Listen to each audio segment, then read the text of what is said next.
Guru Swamiji in our inner space by starting with the Sadguru Vandanam. Nithyanandam Paramasukadam Kevalam Jnanamurtim Dvandvatitam Gagana Sadrisham Tattvamasyaadilaksham Ekam Nityam Vimalamachalam Sarvadi Sakshi Bhutam Bhavatitam Trigunarahitam Satgurum Tam Namami. Next, let us chant the Shiva Mula mantra 11 times. Om Ham Haum Shivaya Namaha. Om Ham Haum Shivaya Namaha. Om Ham Haum Shivaya Namaha. Om Ham Haum Shivaya Namaha. Om Ham Haum Shivaya Namaha. Om Ham Haum Shivaya Namaha. Om Ham Haum Shivaya Namaha. Om Ham Haum Shivaya Namaha. Om Ham Haum Shivaya Namaha. Om Ham Haum Shivaya Namaha.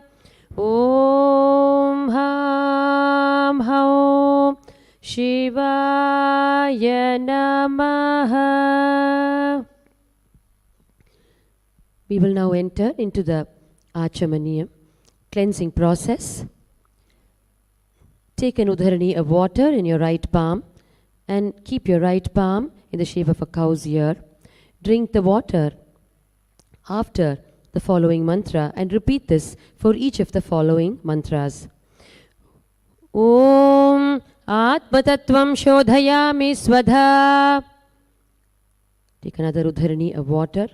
Om Vidya Tattvam Shodhayami Swadha. Take one more udharani of water. Om Shiva Tattvam Shodhayami Swadha. Wipe your mouth twice from right to left with the base of your right thumb. Wash your hands. Wipe your upper and lower lips with your right index, middle and ring fingers. Wash your hands. Now with your right index and thumb joined together, touch your right nostril and left nostril. With your right ring finger and thumb tips joined together, touch your right ear, left ear, your right eye, left eye, and then your right ear, left ear. With the tips of your little finger and thumb joined together, touch your navel center, your right chest and your left chest. With all your fingertips joined together, touch the crown of your head, the right shoulder, the left shoulder, and your heart center. Let us now enter into the Sankalpa mantra, the conscious resolution. Let us now make a conscious resolution to build a yogic body which will radiate the state, space, powers, being, and superconsciousness of Paramashiva. Place your left palm on your right thigh, your palm facing upwards. Clasp it with your right palm as we enter into the Sankalpa mantra.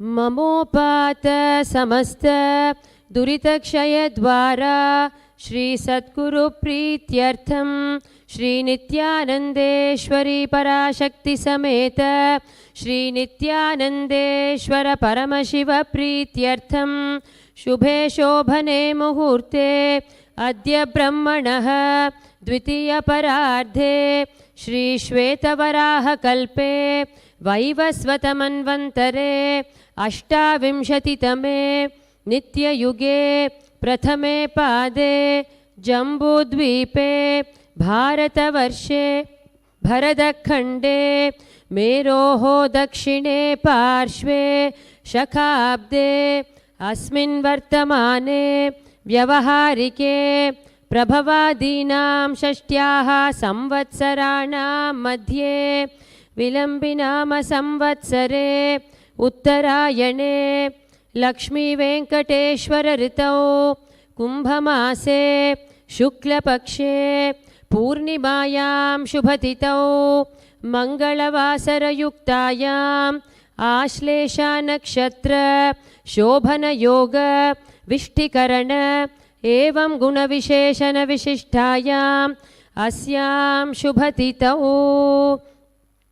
Shri कैलासोन्नत द्वादशान्त श्यामला पीठारूढ़ श्री मीनाक्षी सुंदरेश्वरा भिन्न स्वरूप परशिवपुत्र रत्न कुमार गुरुमन्यतुल्यावतार श्री पार्वती स्तन्यपान लब्ध दिव्य ज्ञान विश्रुत सकल निगमागम सारभूत द्राविड वेद प्रवर्तृ श्रीमत् परमशिव करुणा समधिकत मुक्तामय चतुरश्रयान गीयमान छत्र चामर श्रीचिह्न काहलादि समस्त बिरदावल्यलंकृत ज्ञान विज्ञान चक्रवर्ती सर्वजन संघ सद्यो निर्वाण दीक्षा व्ययापवर्ग वर्ष विश्राण जीमूत परमत कलभ केसरी शैव सिद्धांत स्थापनाचार्य श्री राजाधिराज पांड्य महाराज गुरु क्षपन शाक्यादि महांधकार निवारण ज्ञान भानु वीक्षणा नरहार्ह ध्वजोच्छेदन पूर्वक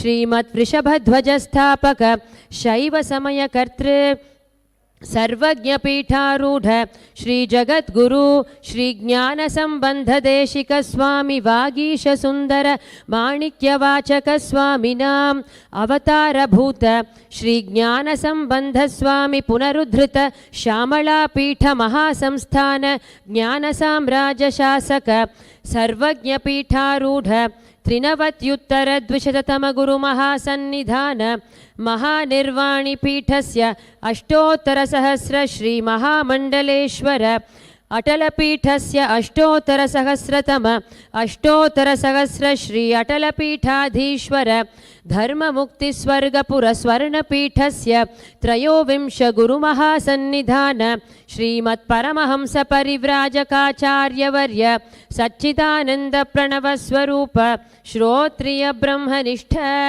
नित्योत्सव नित्य मंगल नित्य कल्याण नित्य रचित नित्यानंद पीठ महासंस्थान महासिंहासन पीठ कर्तृ कैलास पुनरुद्धारक जगद्गुरु श्रील श्री भगवत श्री नित्यानंद परमशिव श्री ज्ञान संबंध देशिक परमाचार्य स्वामिन् प्रीत्यर्थम श्री सर्वदेव देवी स्वरूप भगवत श्री नित्यानंद परमशिवं कृपा कटाक्षेन पूर्ण आरोग्य युक्त दृढ़गात्र यौगिक शरीर सिद्ध्यर्थम परमशिव शक्ति आविष्करणार्थम सकुटुंबस्य ज्ञान वैराग्य जीवन मुक्ति प्राप्त्यर्थम नित्यानंद योगाभ्यासं करिष्ये.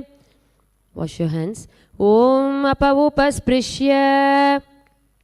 And place the Udharini and Panchapatram away from you.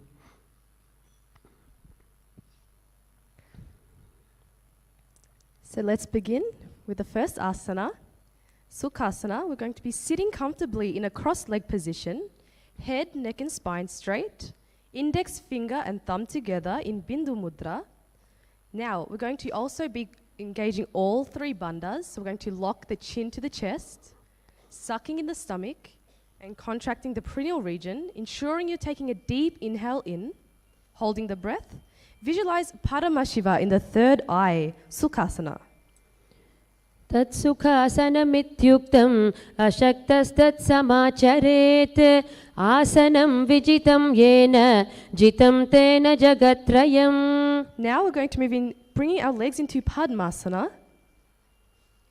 Inhale, raise the arms up in Namaskar Mudra. Engaging all the three bandhas, taking a deep inhalation in, then locking the chin, sucking in the stomach, contracting the perineal region. Visualizing Mount Kailash in the third eye, Parvatasana. अथ वक्ष्ये महादेव पर्वतासनमङ्गलं यत्कृत्वा स्थिररूपी स्यात् षट्चक्रादिविलोपनम्. We're going to bring the arms down now, one hand holding the other behind the back in Parusha Mudra. Extend the legs, bringing the soles together, and on the exhale, bring the forehead down to the ground by the heels. Engaging all the three bandhas, taking a deep inhale in, lock the chin to the chest, suck in the stomach, contract the perineal region. Feel the internal fire burning inside. Visualize Swamiji in the third eye. Hali Pavasana. पूर्वविधिया होमे जानो उभे पगतली संपुट ठानो पिष्टपछेदो उकरल्यावो दक्षिण करसो वाम गहावो पिष्टि हथेल्याम की है जोई अमसु सहित भूमि धरे सोई पुनिरलाटि भूपरि ठाने एड्या लगता माहियाने. And from here, inhale, rising up. Then on the exhale, we're going to come forward, bring the soles together by the body, bringing our cupped palms onto the floor in Anjali Mudra. We are also going to be engaging all the three bandhas with this asana again. Visualizing snakes in the third eye. Nagi Pavasana. पूरब विधि पर्यागाने नीचो होई कलहूनी फनास्यो लगाई हाथ आगाने धरती लगावे पसारी दो उ हाथ की अंजुली करे भूयडी परि लगावे दृष्टि नासा अग्र आसन को गुण शरीर बिथा जाई. Now from here, we're going to grab hold of the big toes in Prana Mudra. Inhale up, straightening the legs out in front of you, and then bringing them back into Padmasana. Bringing the elbows down onto the mat. Engaging the Uddiyana and Mula Bandha, that is sucking in the stomach and contracting the perineal region. Kokilasana. अथान्यदासनं वक्ष्ये येन सिद्धो भवे नरः अकस्मात् वायुसञ्चारं कोकिलाख्यासनेन च ऊर्ध्वे हस्तद्वयं कृत्वा तदग्रे पादयो सुधीः वृद्धाङ्गुष्ठद्वयं नाथ शनैः शनैः प्रकारयेत्. And from here, inhale, rising up, stacking the ankles and the knees. We're going to be holding the opposite elbows, gazing at the nose. Rotate the arms in both directions. Engaging all the three bandhas, taking a deep inhalation in, holding it, locking the chin to the chest, sucking in the stomach, contracting the perineal region. Visualize Swamiji in the third eye, gazing in your inner space, Nithyananda. गोड़ा बावा पाद की आश माहिली सोय दच चरण को वारिलौता परिगुल्फ समोय वाम पाद को माहिलौ बहुरो Gulf जुजान तापरि गोड़ा दच की आश बारि लिट्टान बहुरी भुजा दो उकर की जो कहुन्या लगती प्रकारो सो भुज पसारी अधर करी राशे नासा दृष्टि वचन नहीं भाषे दो हाथ सो आडे वाई मथे भुजा मथान की नाई सकल पवन मथ्यो यूप जावे सो पुनि नेति नाम कहावे. From here, we're going to take a deep inhale in, and then we're going to come up onto the hands and feet, hips up. Now we're going to scoop the nose down to the mat in a circular motion repeatedly. Engaging the Uddiyana Bandha, sucking in your stomach. Gazing into your inner space, we're going to be visualizing an elephant in the third eye. Gajasana.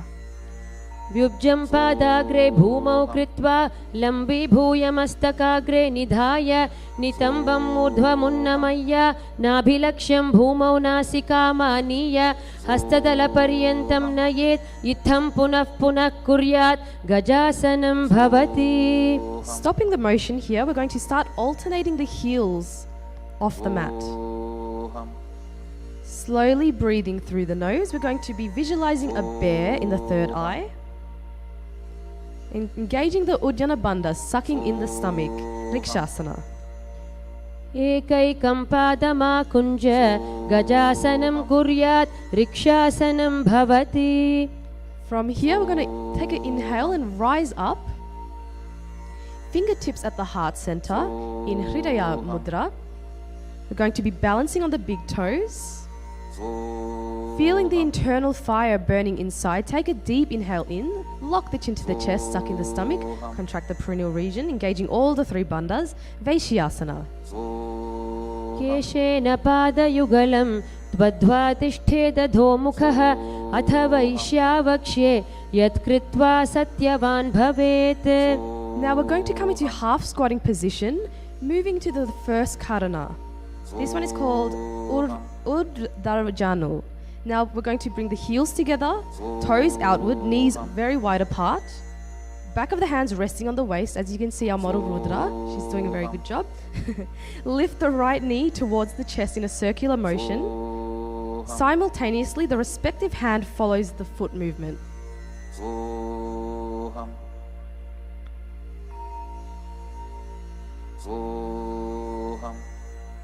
Repeating it just a few more times.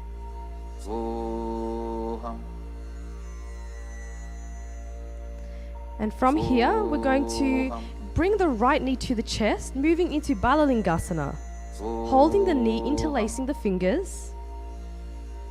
Engaging all the three bandhas. Take a deep inhalation in, sucking in the stomach, contracting the perineal region and locking the chin to the chest.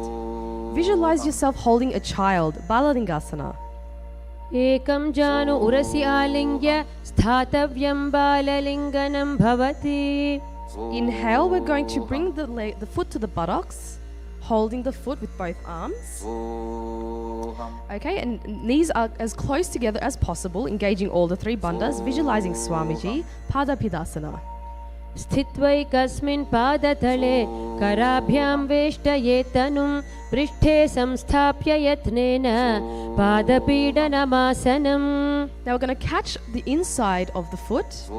Inhale, bringing the right hand in front of you and raising the back leg as high as possible. Catch a dristi point. That's the focusing on one point so that you can keep your balance. Natarajasana. उत्तानपादं क्रौञ्चं च मरीचिं वीरभद्रकं नटराजं त्रिकोणं च सुप्ताङ्गष्ठप्रसारणे. Coming back down, we're going to switch legs on the opposite side back to Balalingasana. Grabbing the knee, interlacing the fingers, engaging all three bandhas. Visualize yourself holding a child, Balalingasana.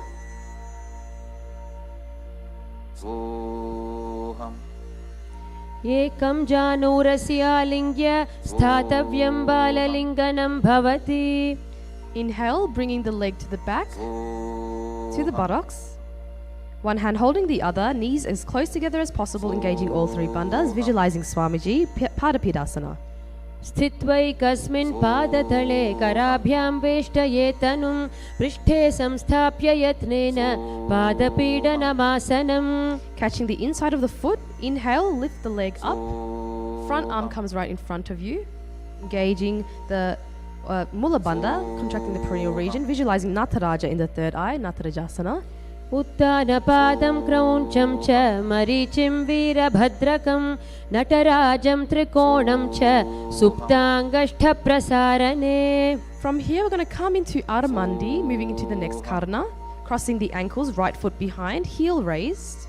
The left hand is on the chest, while the right hand is making a pendulum movement. The fingers are moving inwards towards the palm and then outwards, with the little finger guiding the way. Now, the right hand is placed on the nose, uncrossing the ankles, heels together. Right hand is now pointing to the floor. We're moving into the skeleton dance. So with the skeleton dance, we're going to be closing our eyes, becoming aware of our body. We're going to start shaking furiously, imagining yourself simply as a skeleton.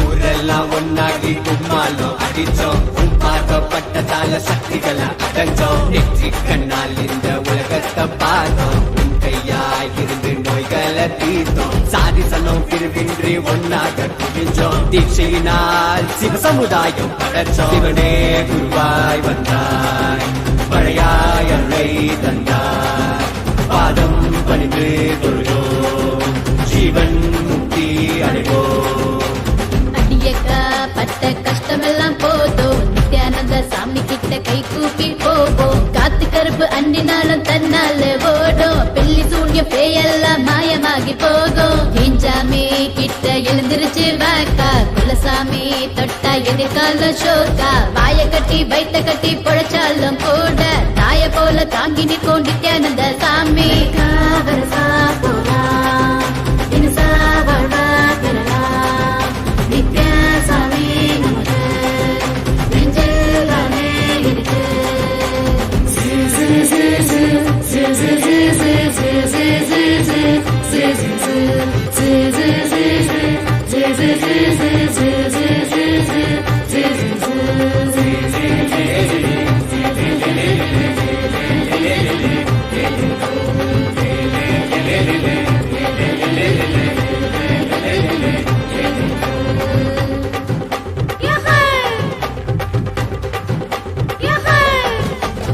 ஏற புடிச்சு உழுகிற போதும் எங்க சாமி நிக்கிற பாரு வரப்பு மறைய விலகிற பூமி கொடுப்பது நம்ம நித்யானந்த சாமி படகில் உதவோ துடுப்பின போல வாழ்க்கையை கடக்க உதவிடும் சாமி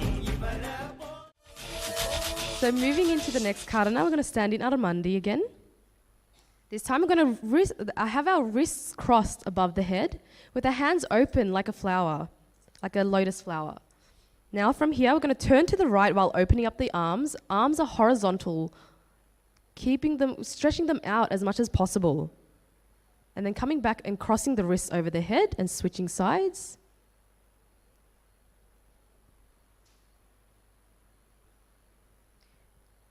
It should be a very graceful movement. As you can see, the arms are nicely moving from the left to the right.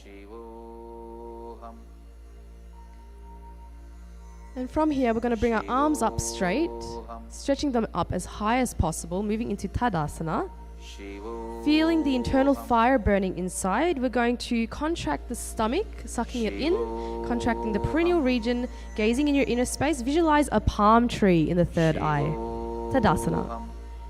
महामुद्राबद्धकोणौ ताडासनविभेदकान् विनोत्तानं सदा कुर्यादतर्वत्निपतिप्रिया.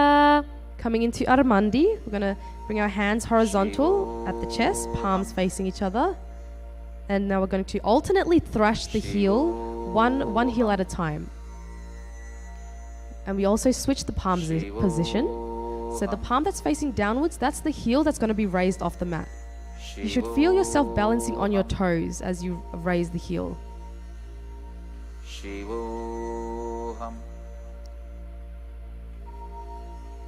Now we're going to exhale and bring the arms down by the feet.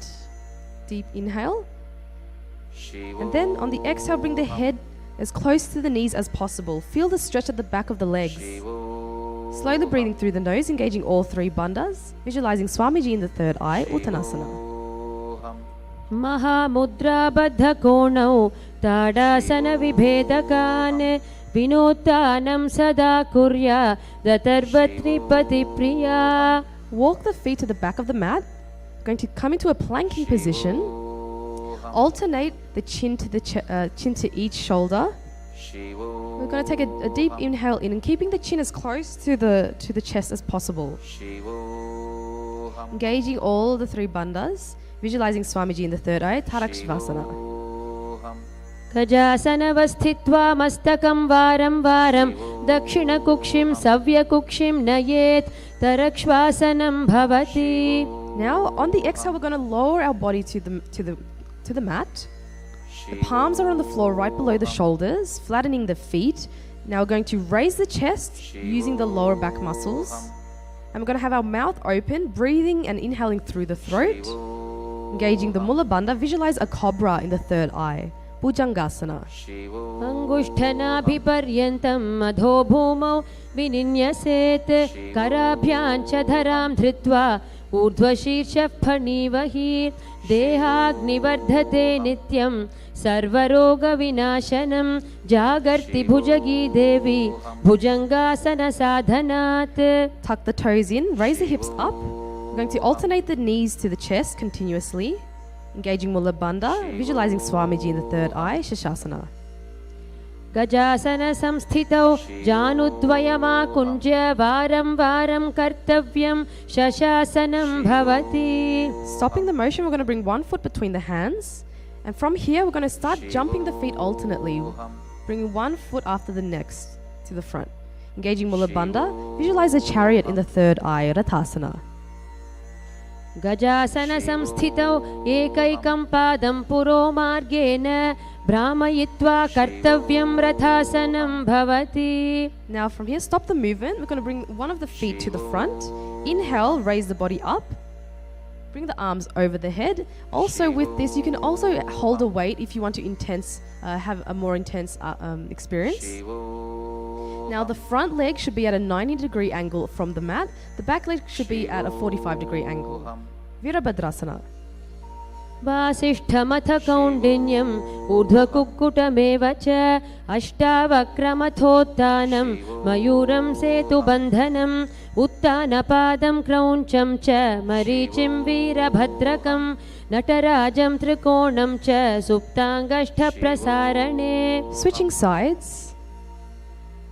Now also visualize the god Virabhadra in the third eye. Slowly breathing through the nose, engage the Ujjana and Mula Bandha. Virabhadrasana. वासिष्ठमथ कौण्डिन्यम् ऊर्ध्वकुक्कुटमेव च अष्टावक्रमथोत्थानं मयूरं सेतुबन्धनम् उत्तानपादं क्रौञ्चं च मरीचिं वीरभद्रकं नटराजं त्रिकोणं च सुप्ताङ्गष्ठप्रसारणे.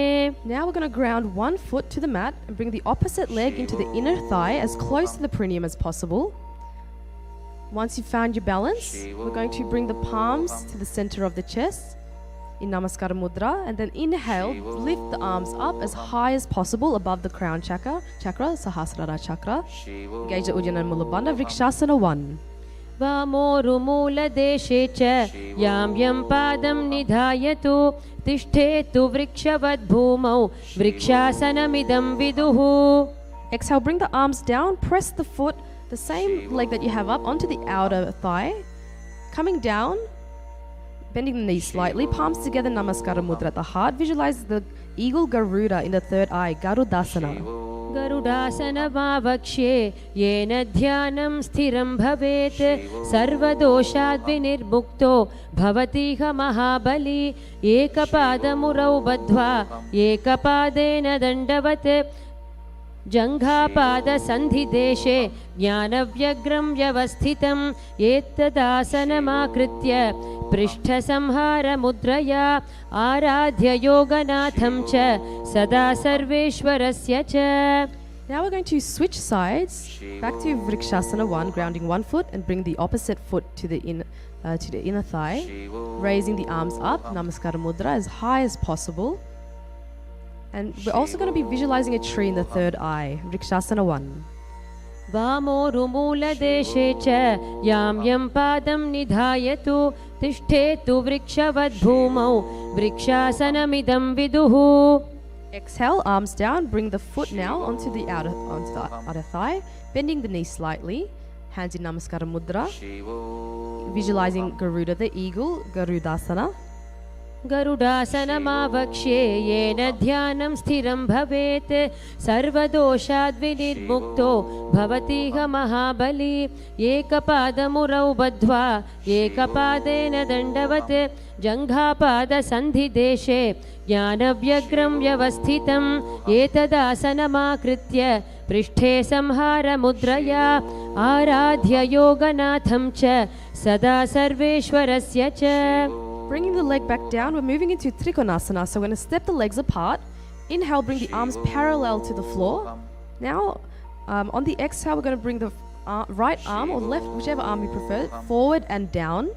Stretching the arms opposite from each other as much as possible. We're going to gaze past the arm that's above. Engaging Mula Bandha, visualizing a triangle in the third eye, Trikonasana.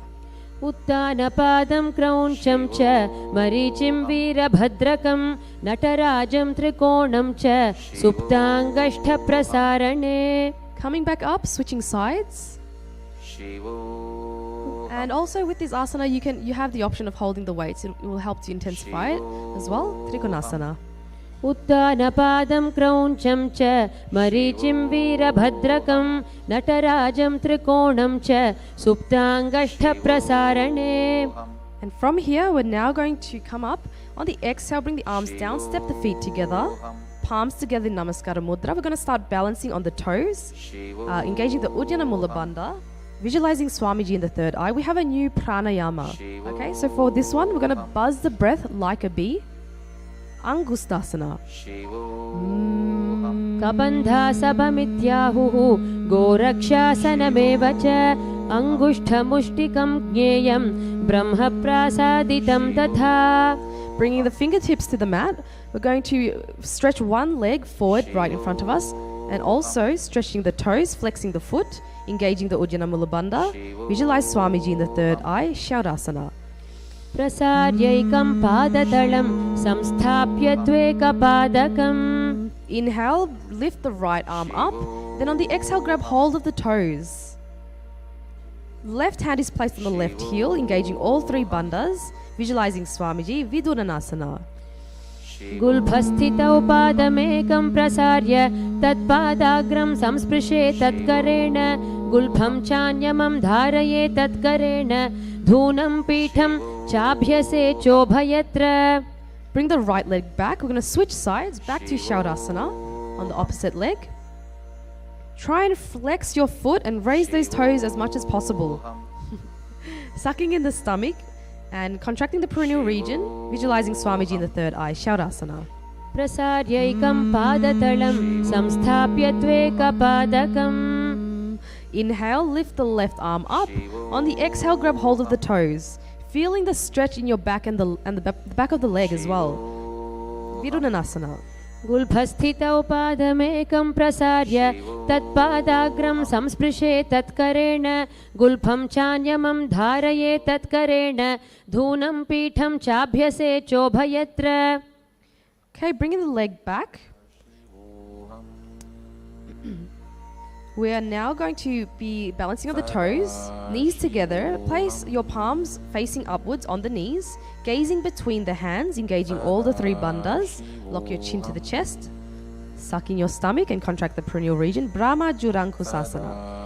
दो फना पानी होय वैसे AD दो गुदानी वैसे कौरपग थलिया की माहिली आयस माहिरा शेमिली दो उगोड़ा आगे आने सूधो करी ऊंचा ले ठाने हाथ दो उले ऊपर धरे उभे हथेली सुधी करे गोड़ा मधि दृष्टि को करे ऐसी भांति ध्यान को धरे समग्री व समर राशे काय सुर को गही आकर्षे वाय.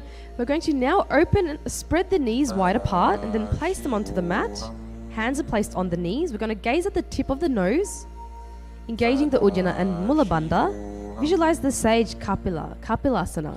उभे पग थली सम ठहरावे तिनको माहिली कोर मिलावे फना पानी उकड़ होय वैसे एडी दो उजोनी निवैसे गोड़ा दो भूमि लगावे समर शरीर नीका ठहरावे हस्त दो गोड़ा परिराशे नासा दृष्टि अचल करिदाशे. Now staying in the same position, we're going to shift the gaze from the nose to the third eye. Engaging Uddiyana Mula Bandha, visualizing Swamiji in the third eye, Bhadra Korakasana. दो ऊपग थली संपुट करे गौरवारिली भूपरि धरे गौरवारिली राखे ऐसे तापरि मूल द्वारि टिकी बैसे गोड़ा पीड़ी भूप परिदाखे हाथ दो ऊ गोड़ा परि राखे दृष्टि त्रिकुटी मध्य जुठाने ताको गोरख भद्र बखाने. From here, we're going to come up and balance on the toes, moving into Suryasana. Knees are up and wide apart. bringing our fingers, our hands together with our fingers spread, thumb and little fingers touching in Padma Mudra, raising the arms up as high as possible, gazing through the hands. Now Surya means sun, so imagine you're looking through your hands at the sun. Suryasana. येडी दो उगुदा तरी आने फना पानी बैठक पुनिठाने गोडा जंग धर करी रहे आडे balm इसी विधि कहे दो उभुजा नभ दिशा पसारे कमल स्वरूप अंगुरी धारे पहुंचा मधि छिद्र पुनिठाने छिद्र विषय पुनि दृष्टि जु आने. Lowering the arms and knees, relaxing on the toes, sitting between the heels, palms on the knees. We're going to start twisting the tongue in the mouth. This is called Manduki Mudra. Engaging the Ujjana Mula Bandha, visualizing a frog. Gazing through the third eye, Mandukasana 1. पादतलौ पृष्ठदेशे अङ्गुष्ठे द्वे च संस्पृशेत् जानुयुग्मं पुरस्कृत्य साधयेन् मण्डुकासनम्. Inhale, arms up, and then we're going to place our hands onto the opposite shoulder. Continue rolling the tongue, Manduki Mudra. Engaging the Jalandhara Bandha, locking the chin to the chest. Visualize a frog, gazing through the third eye, and continue buzzing the breath like a bee. Uttana Mandukasana. मण्डुकासन मध्यस्थं कूर्पराभ्यां धृतं शिरः एतद्भेकवदुत्थानम् एकदुत्थानमण्डुकम्. Lowering the arms, we're going to cross the right ankle over the left, sitting on the heels, hands on the knees, gazing at the nose. And we're actually going to be visualizing a lion, and as you're doing so, have a strong exhalation out, with your tongue sticking out of the mouth. So taking the inhale in through the nose and then out through the mouth. Simhasana. दक्षिणं सव्यगुल्फेन दक्षिणेन तथेतरं हस्तौ च जाह्नौ संस्थाप्य स्वाङ्गुलीश्च प्रसार्य च व्यातवक्त्रो निरीक्षेत नासाग्रं सुसमाहितः सिंहासनं भवेदेतत् पूजितं योगिभिः सदा. Alright, from here we're going to uncross the ankles, bring the soles together, sitting on the heels, knees wide apart. We're going to cross the hands behind the back, holding the opposite toes. Continue buzzing the breath like a bee, engaging the Jalandhara and Mula Bandhas, locking the chin to the chest, contracting the perineal region, visualizing Swamiji, Bhadrasana 2. गुल्फौ च वृषणस्याधो व्युत्क्रमेण समाहितः पादाङ्गुष्ठौ कराभ्यां च धृत्वा च पृष्ठदेशतः जालन्धरं समासाद्य नासाग्रमवलोकयेत् भद्रासनं भवेदेतत् सर्वव्याधिविनाशकम्. From here we're going to come up into a squatting position. Knees are spread wide apart. We're then going to reach in and around the knees with our fingers locked behind the back, gazing at the nose. Continue buzzing the breath like a bee and visualize a crow. Kakabusandhyasana. प्रथमे वैसक उकडठाने दो हाथ पकाव्य छिजा आने तिनको मोड़ी नलिया परियवे पिष्टि पछे काकसी करवे. From here we're going to place the palms on the floor, shoulder width apart, hips up, knees above. We're going to now start balancing on our elbows, bringing the knees to the elbows. Gazing forward and down. Continue buzzing the breath like a bee, engaging Ujjana and Mula Bandha, visualizing Swamiji, Kani Pavasana. आसन को गुण आशि दुषिता होई तो आछी होई. And from here we're going to actually bring the head onto the mat. Knees are still balancing on the elbows. We're going to stretch the legs up. Engaging the Mula and Ujjana Bandha, visualizing Swamiji. Kapaliasana. शीस शीशा धरती टेकी पग दो मिलिवा ऊंचा कुकरे पगथली आकाश दिशि सनमुष राशे दो हाथा की हथेली दो पाशत्या धरती टेको दृष्टि नासा अग्र आसन को गुण रहे कपाली आसन जाम से तपाल होई. Okay, coming back down, slowly lowering the legs. From here, we're now moving into Parshva Mayurasana. Palms are placed on the ground, shoulder width apart. We're going to bring our knees to one side of the body. And from here, we're going to press the knee and the hip, leaning forward onto the elbows, balancing on the elbows. Stretching the legs to the side. Continue from here we're going to be slowly inhaling through the nose, engaging the Uddiyana Mula Bandha, visualizing a peacock. Parshva Mayurasana. Mayuram dandavat kuryan mayuram dandanamakam kuryan mayuram parshvabhyam mayura parshvanamakam. Switching sides.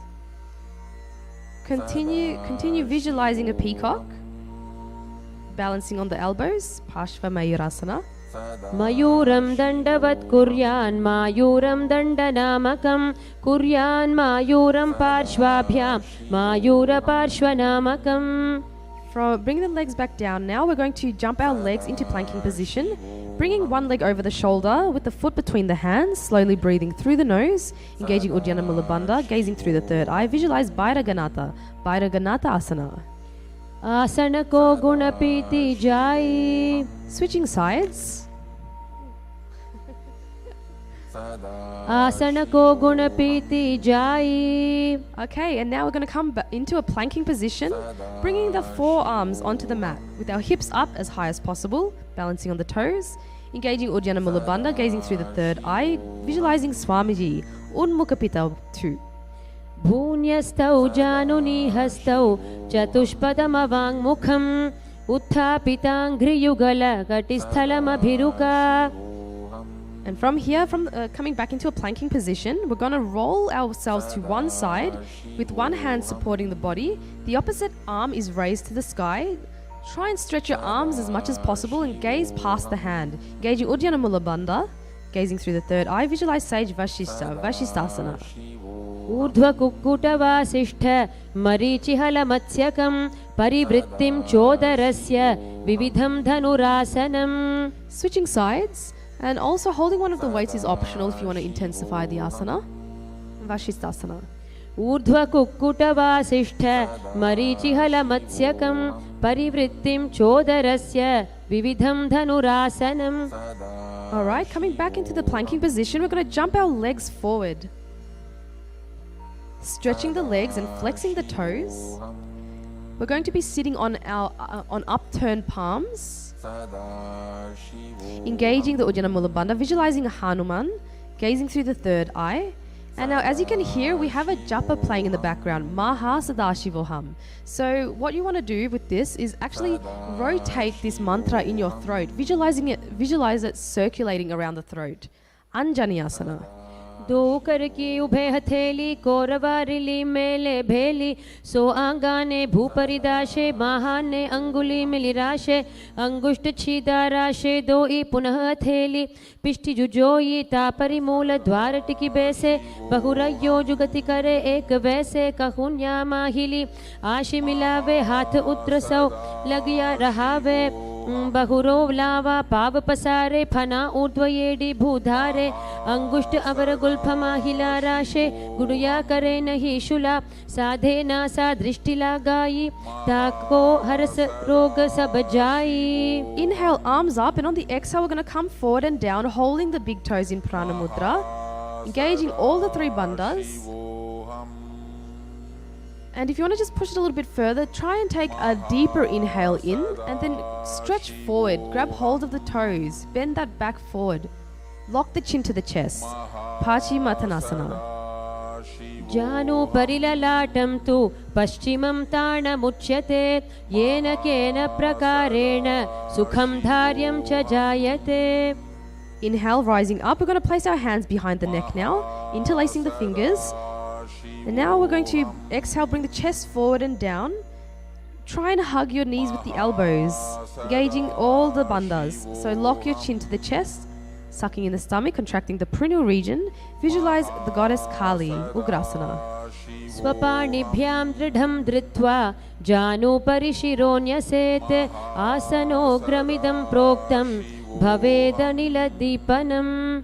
Inhale, rising up. We're now going to raise one knee up to the chest. The respective arm reaches in and around the knee, clasping the hands behind the back, interlacing the fingers. Engaging all the three bandhas, lock your chin to the chest, suck in the stomach, contract the perineal region. Visualize the sage Marichi asana. उत्तानपादं क्रौञ्चं च मरीचिं वीरभद्रकं नटराजं त्रिकोणं च सुप्ताङ्गष्ठप्रसारणे. Inhale, rising up. We're now going to lower that knee to the mat with our foot at the perineum, with the arms raised as high as possible. And then on the exhale, grabbing hold of the toes. Visualizing Swamiji, Mahamudrasana. डावा पग की AD जोई सीवन आनी लगावे सोई दक्षिण पतला बोझ पसारे तामे आनी कांकसी धारे दो उशवा ऊर्ध सोधरे तीन सो फेरी अभ्यास जुकरे नासा दृष्टि आन ठहरावे महामुद्र नाम सो पावे. Okay, inhale, rising up. We're going to switch sides to the opposite leg, back to Marichiasana. Raise the opposite knee up to the chest. Bring the respective arm in and around the knee. Interlacing the fingers behind the back with all three bandhas engaged, Marichiasana. उत्तानपादं क्रौञ्चं च मरीचिं वीरभद्रकं नटराजं त्रिकोणं च सुप्ताङ्गष्ठप्रसारणे. Inhale, rising up, lowering that knee to the mat. Inhale, with the arms up, grabbing hold of the toes, engaging all the three bandhas, Mahamudrasana. डावा पग की AD जोई सीवन आने लगावे सोई दक्षिण पादला बोझ पसारे तामे आने कांकसी धारे दो उशवा ऊर्ध्व सोधरे तीन सो फेरी अभ्यास जुकरे नासा दृष्टि आन ठहरावे महामुद्र नाम सो पावे. Inhale, rising up, we're going to bring the soles together, heels under the body, hands holding the feet, engaging Uddiyana Mula Bandha, gazing through the third eye, visualizing Kala Bhairava. Bhadrasana 1.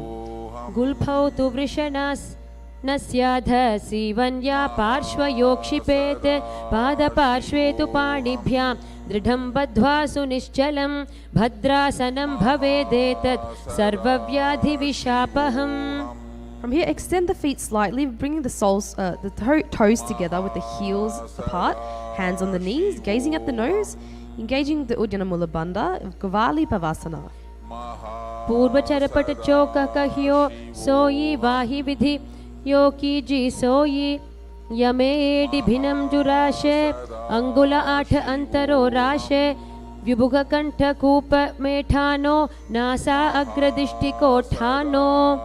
Inhale, arms up, and on the exhale, coming forward, feet are near the body, heels wide apart, holding the soles, exhaling, bring the elbows to the ground. Gazing at the nose, engaging Uddiyana Mula Bandha, visualizing Yoni Mandala, Joni Asana.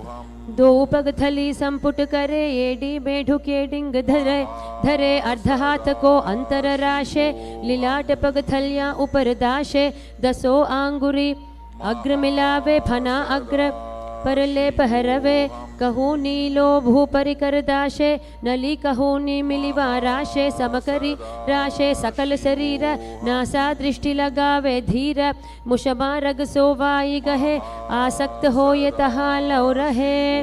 Inhale, rising up, we're going to bring the heels together, toes apart. Now extend the arms out to the sides, over the knees. We're going to come down and bring the palms onto the floor. Engaging Uddiyana Mula Bandha, visualizing Swamiji, Midaki Pavasana 1.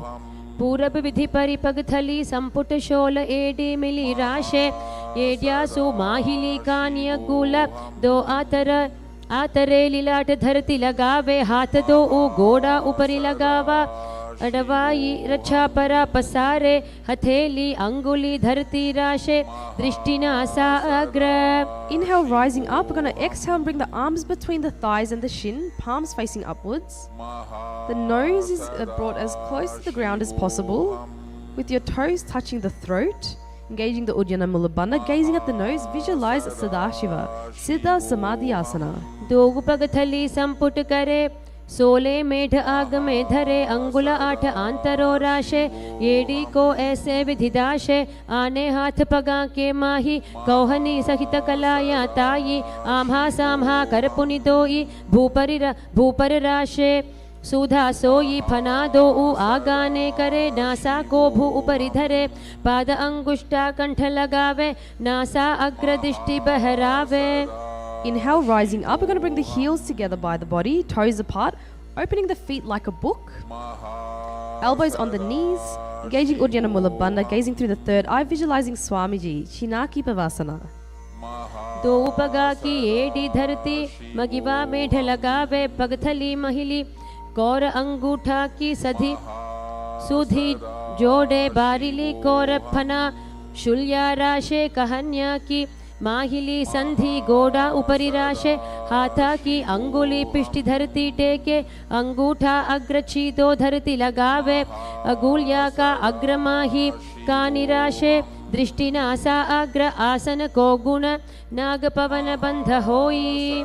Coming right up, we're going to bring the soles together, hands on the knees, pressing the knees down as close to the mat as possible, gazing in your inner space, visualizing Swamiji, Chapata Chokasana. Charpat चोखासना. दो उपगथली संपुट धारे आंगाने कर जारे पसारे गोड़ा भूसौ लगता राशे हाथ दो उगोड़ा परिदाशे आशी माहिली उपरि ठाने गोड़ा दावी भूमि परिताने दृष्टि त्रिकुटी राशे गोई चरपट चौक कहावे सोई. From here, we're going to lift the heels off the ground with the toes touching the mat. Knees wide apart, hands are placed on the knees in Bindu Mudra, thumb and index finger joined together.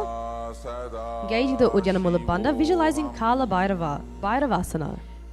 गुल्फौ सम्पीड्य चान्योन्यं व्युत्क्रमेणोत्थितं शनैः जान्वो पार्श्वगतौ हस्तौ दण्डवद् भैरवासनम्. From here, we're going to bring one heel to the perineum and we're going to bring the opposite foot to the chest, to the center of the chest, holding the foot with both hands. Engaging Uddiyana Mula Bandha, gazing through the third eye, visualizing Swamiji, Samanasana. समानासनमावक्ष्ये सिद्धमन्त्रादिसाधनात् एकपादमुरौ दत्वा गुह्योऽन्यल्लिङ्गवक्त्रके एतद्वीरासनं नाथ समानासनसंज्ञकम् इत्याकृत्य जपेन्मन्त्रं धृत्वा वायुं चतुर्दले. Now with that same foot, we're going to bring the leg over the shoulder. Okay, and extend the other leg out in front of you. Engaging Mula and Uddiyana Bandha, gazing through the third eye, visualizing Swamiji, Apanasana. केवलं पादमेकञ्च स्कन्धे चारोप्य यत्नतः एकपादेन गगने तिष्ठेत् दण्डवत् प्रभो अपानासनमेतद्धि सर्वेषां पूरकाश्रयं कृत्वा सूक्ष्मे शीर्षपद्मे समारोप्य वायुभिः तदा सिद्धो भवेन्मर्त्यः प्राणापानसमागमः अपानासनयोगेन कृत्वा योगेश्वरो भुवि. Switching sides now, back to Samanasana. We're going to bring one foot to the perineum and the opposite foot brought to the center of the chest. Samanasana. समानासनमावक्ष्ये सिद्धमन्त्रादिसाधनात् एकपादमुरौ दत्वा गुह्योऽन्यल्लिङ्गवक्त्रके एतद्वीरासनं नाथ समानासनसंज्ञकम् इत्याकृत्य जपेन्मन्त्रं धृत्वा वायुं चतुर्दले. Now bringing that same leg over the shoulder, hands on the mat, opposite foot raised up towards the sky, Apanasana. केवलं पादमेकञ्च स्कन्धे चारोप्य यत्नतः एकपादेन गगने तिष्ठेत् दण्डवत् प्रभो अपानासनमेतद्धि सर्वेषां पूरकाश्रयं कृत्वा सूक्ष्मे शीर्षपद्मे समारोप्य वायुभिः तदा सिद्धो भवेन्मर्त्यः प्राणापानसमागमः अपानासनयोगेन कृत्वा योगेश्वरो भुवि. From here, we're going to stack stacking one knee over the other, moving into Gomukhasana. Heels are by the hips, palms are clasped on the knees, engaging Mula Bandha, contracting the perineal region, gazing through the third eye. We're going to visualize a cow's face. And from here, we have a new pranayama. So on the inhale, we're going to be hissing the breath through the teeth and exhaling through the nose. Gomukhasana. सव्ये दक्षिणगुल्फं तु पृष्ठपार्श्वे नियोजयेत् दक्षिणेऽपि तथा सव्यं गोमुखं यथा. And from here, grabbing hold of the big toes in prana mudra, feet away from the body, continue hissing the breath through the teeth, engaging Uddiyana Mula Bandha, gazing through the third eye, visualize the goddess Anasuya, Anasuyasana 1.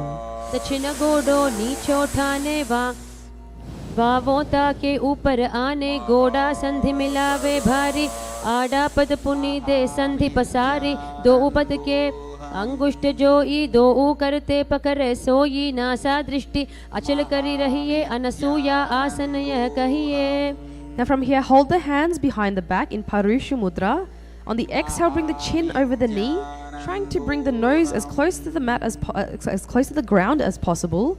Continue hissing the breath through the teeth. Engage Uddiyana Mula Bandha, visualizing Goddess Anasuya, Anusuyasana 2.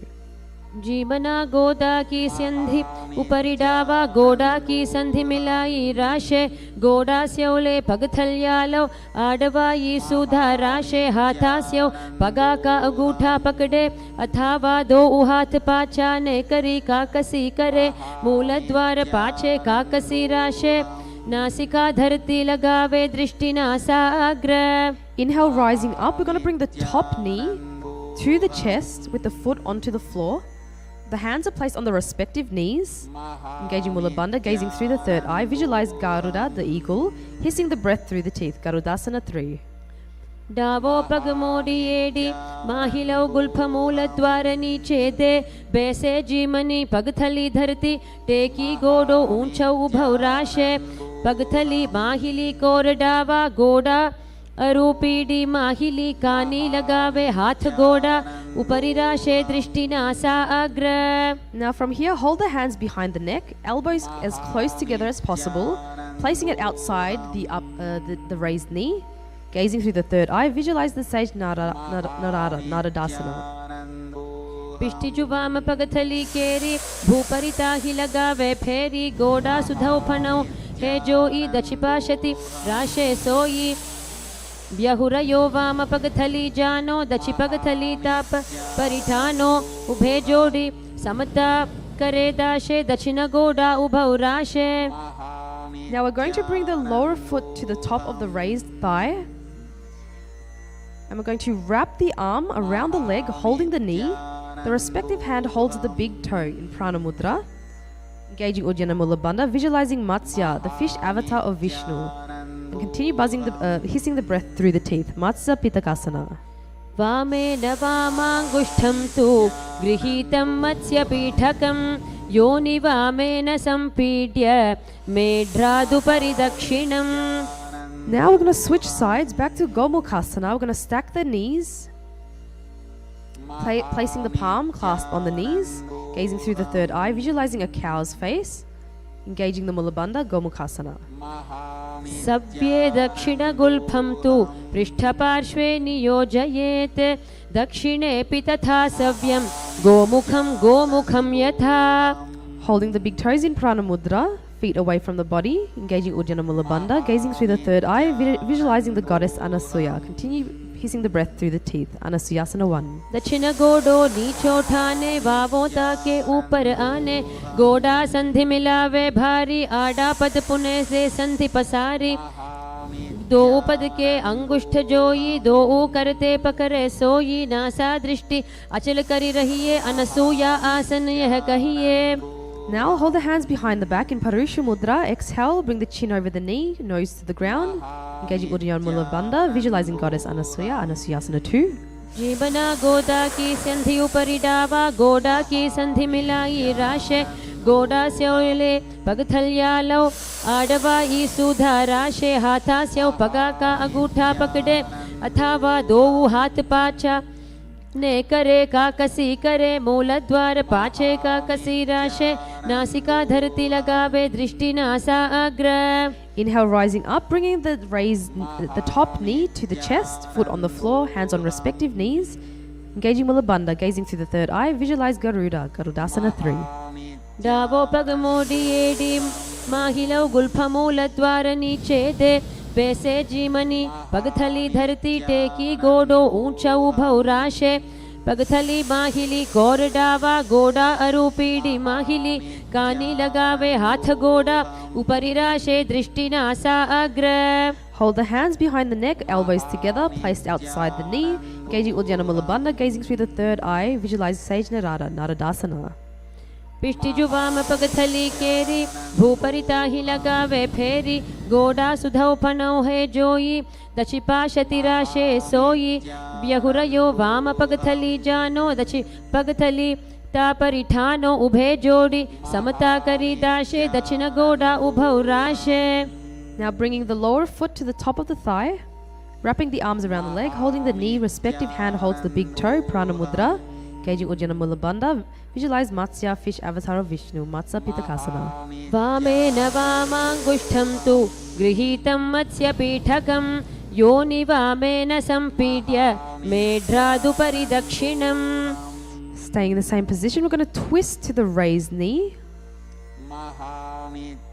with the elbow outside, placing the palm on the chin, looking to the side. Other hand is placed behind you on the mat. Matsendrasana 2. उदरं पश्चिमाभासं कृत्वा तिष्ठति यत्नतः नम्राङ्गं वामपादं हि दक्षजानुपरिन्यसेत् तत्र यां यं कूर्परं च यां ये करे च वक्त्रकं भुवोर्मध्ये गतां दृष्टिं पीठं मत्स्येन्द्रमुच्यते. Now we're going to stretch the front arm to grab hold of the toes, and the back hand is placed on the ear. Engaging Ujjana Mula Bandha, gazing through the third eye, visualize a camel, Kubasana. आसन कौगुन झोलो जाये. From here, the front hand is continuously holding the toes, the back hand is now placed on the ground. Looking behind you, engaging the Ujjana Mula Bandha, visualizing Matsya the fish. Matsendrasana 1. मत्स्येन्द्रपीठं जठरप्रदीप्तिं प्रचण्डरुग्मण्डलखण्डनास्त्रम् अभ्यासतः kundalini प्रबोधं दण्डस्थिरत्वं हि ददाति पुंसाम्. Switching sides, placing the other foot onto the opposite thigh. We're going to twist to the raised knee, elbows outside, placing the palm on the chin, looking to the side, and the other hand is placed on the mat behind you. Matsendrasana 2.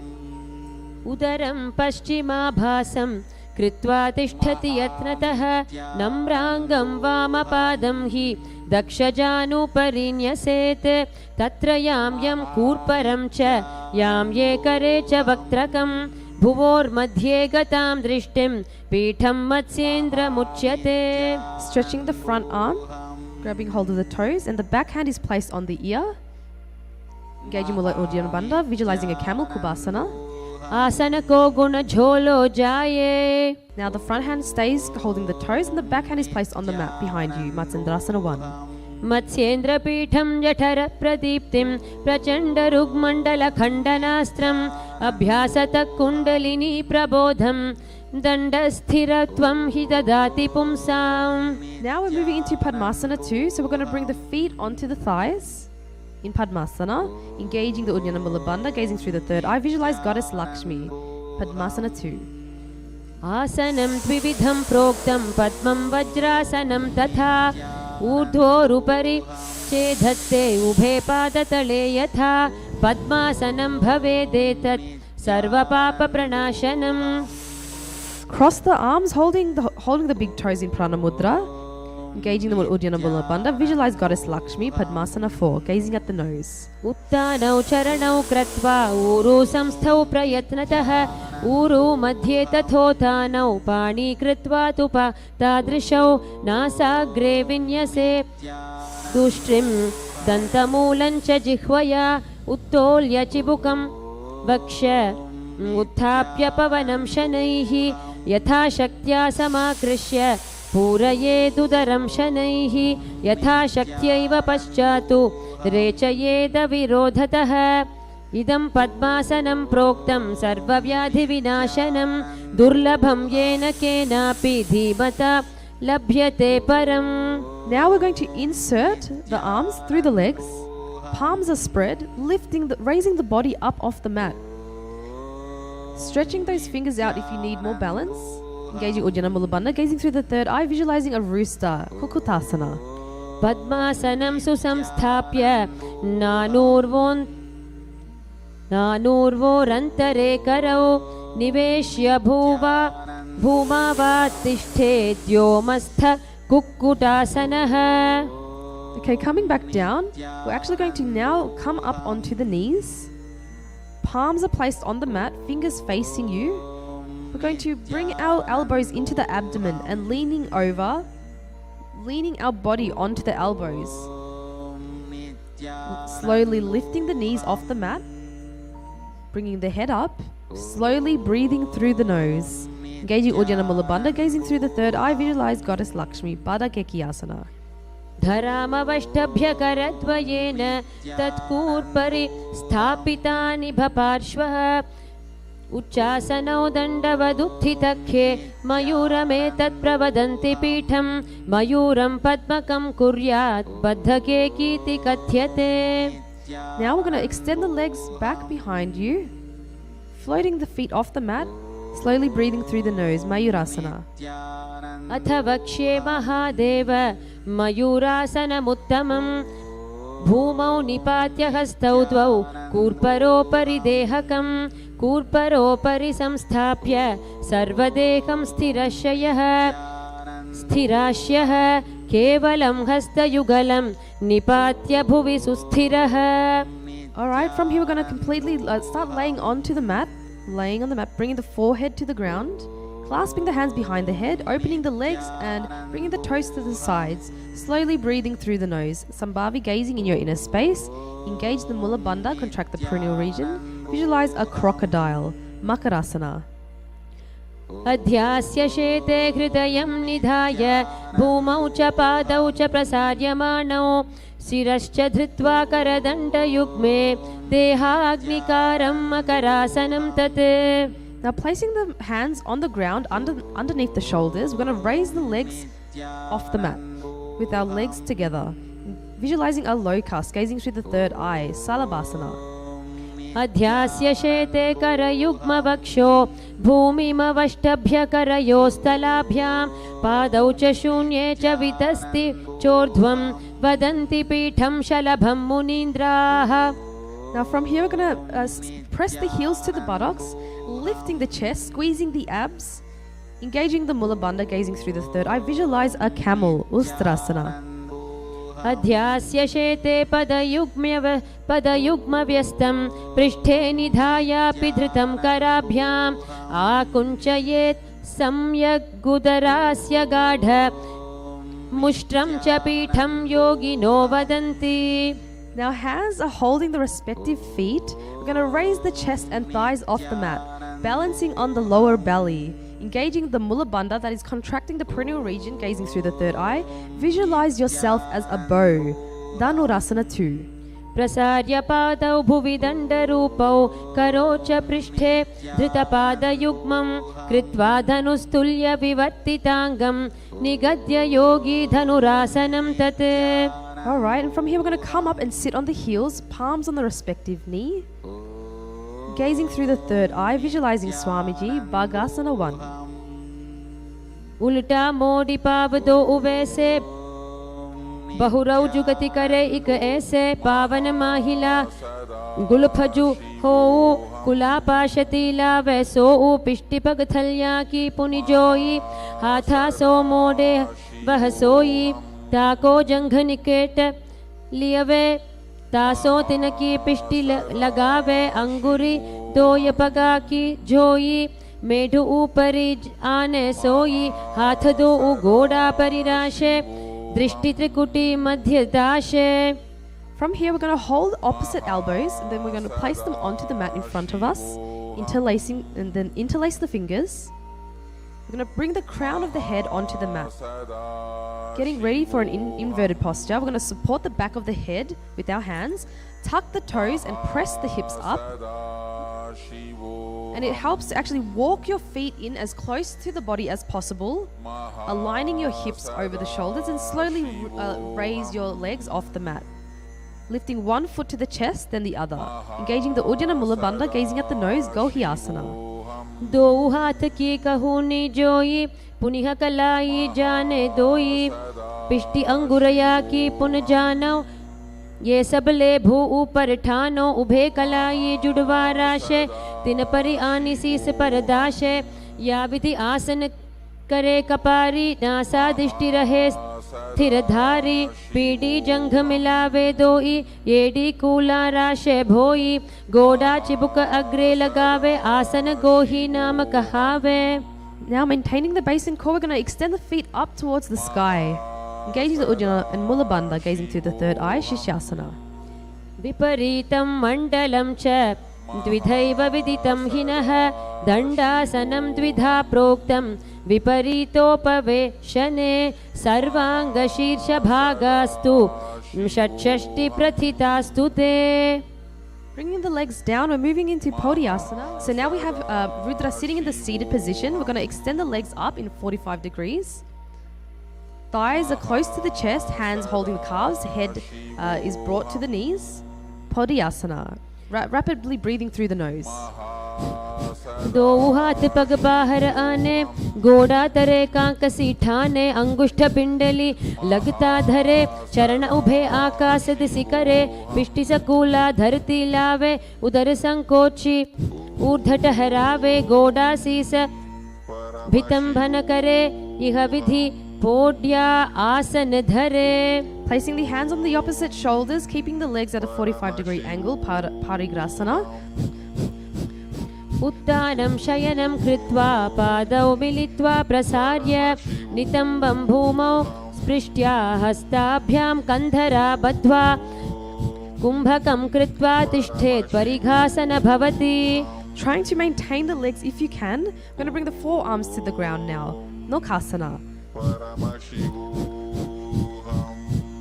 उत्तान शयनं कूर्पराभ्यां भूमिवष्टभ्यहस्तौ नितम्बं निधाय शिर ऊरु जङ्घापादान् दण्डवत् धारयेत् नौकासनं भवति.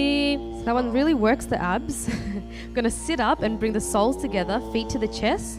Sambhavi gazing in your inner space, engaging all three bandhas. Visualize Rudra, Rudrasana 2.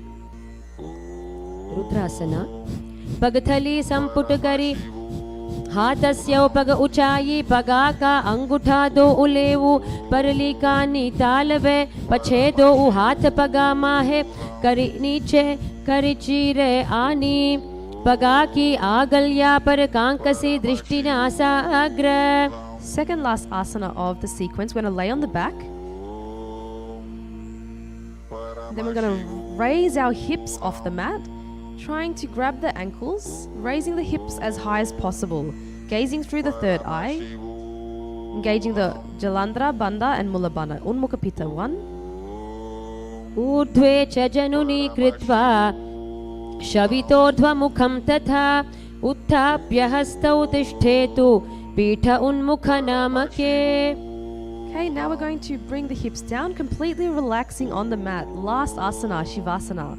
Completely relaxing, continuously chanting internally Om Paramashivoham and slowly breathing through the nose, bringing awareness to every cell of the body. Shivasana. अथ शवासनं उत्तानं शववत् भूमौ शयनं तु शवासनं शवासनं श्रान्तिहरं चित्तविश्रान्तिकारकम्. So we're going to be lying in Shivasana for a minute or two, allowing the energy to circulate all around the body.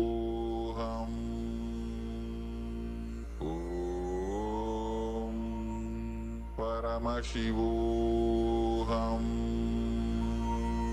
Om Paramashivoham. Om Paramashivoham. Om Paramashivoham.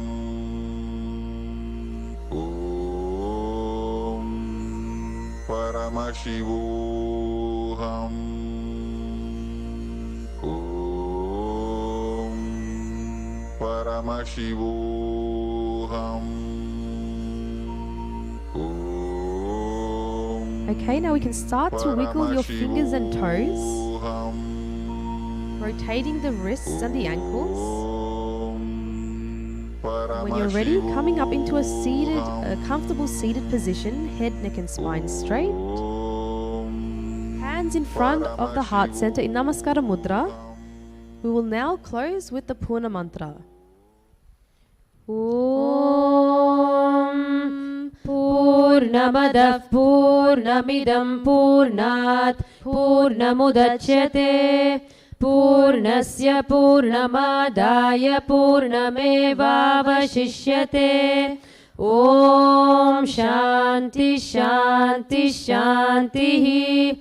Harihi Om Tat Sat. Sarvam Bhagavat Shri Nithyananda Paramashivam Padukarpanamastu. Om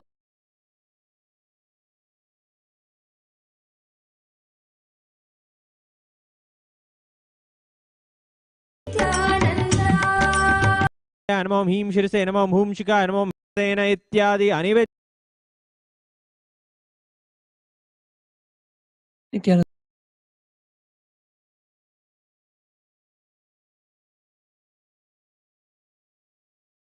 Now please, Nithyanandam, we will now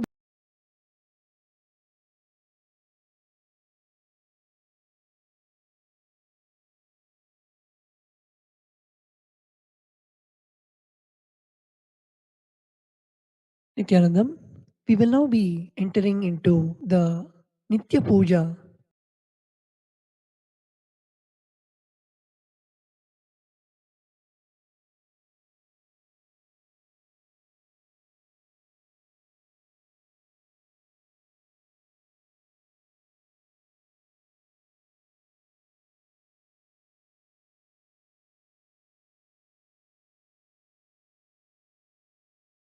Before we begin the Guru Puja and Paramashiva Puja, we request all the participants to declare the following with integrity and authenticity.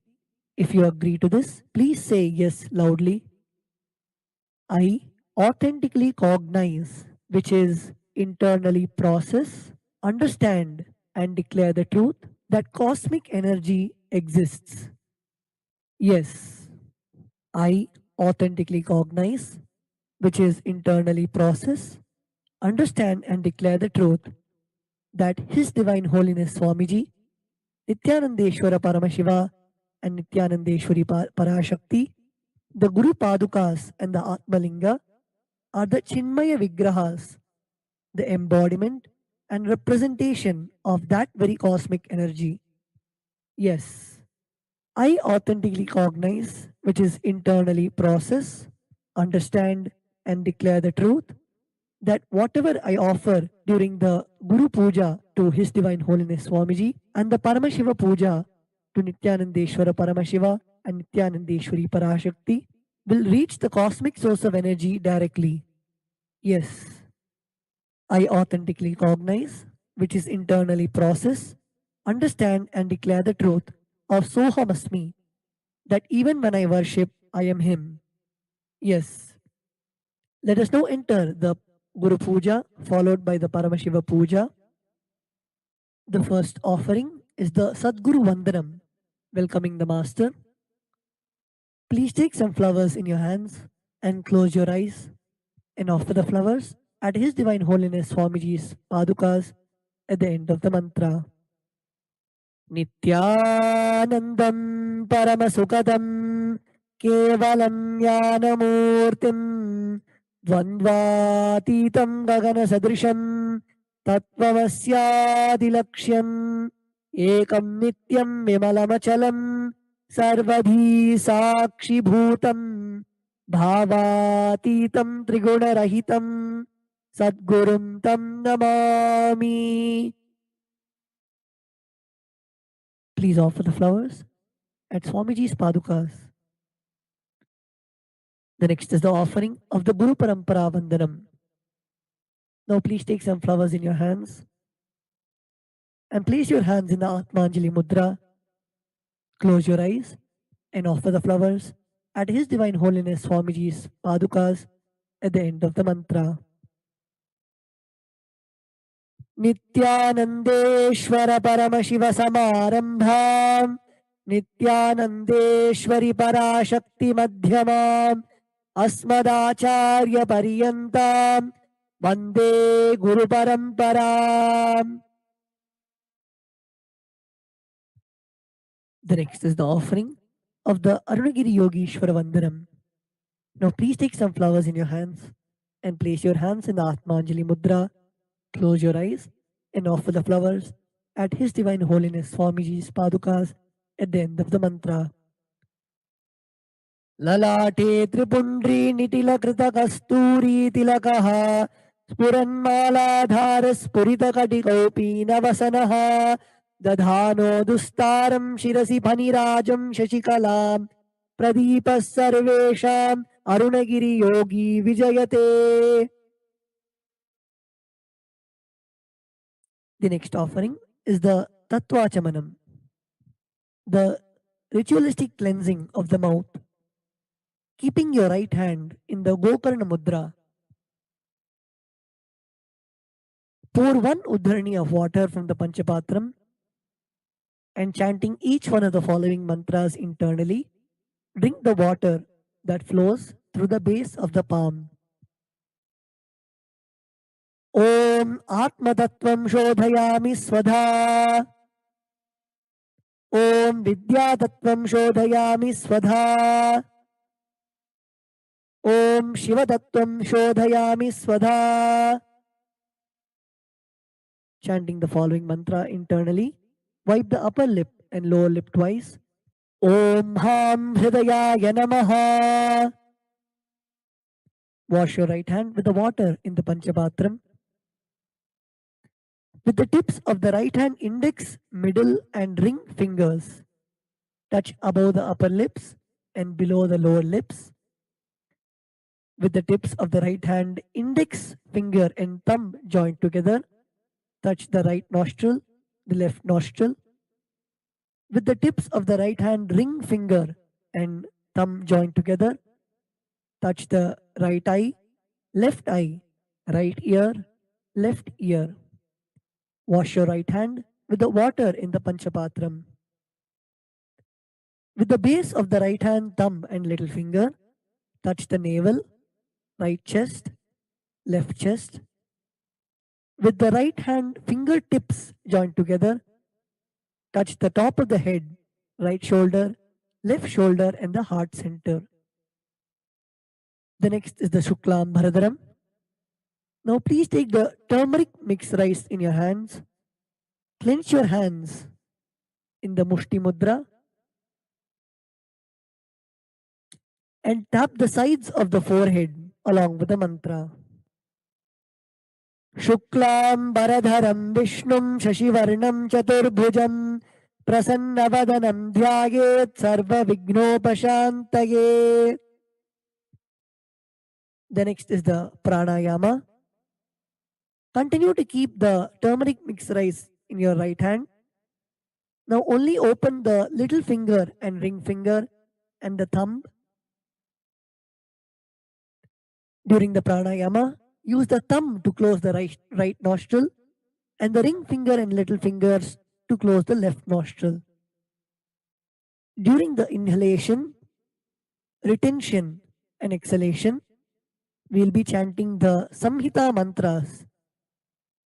First, we'll be inhaling and then hold your breath as long as you can and exhale.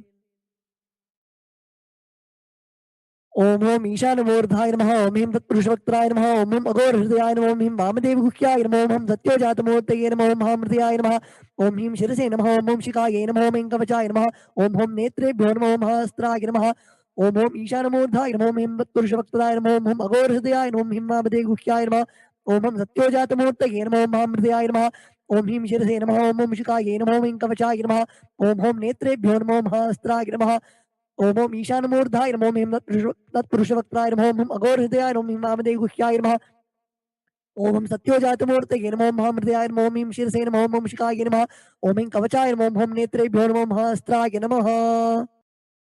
We will now begin the Manasa Puja. Now please take some flowers in your hands and place your hands in the Kurma Mudra.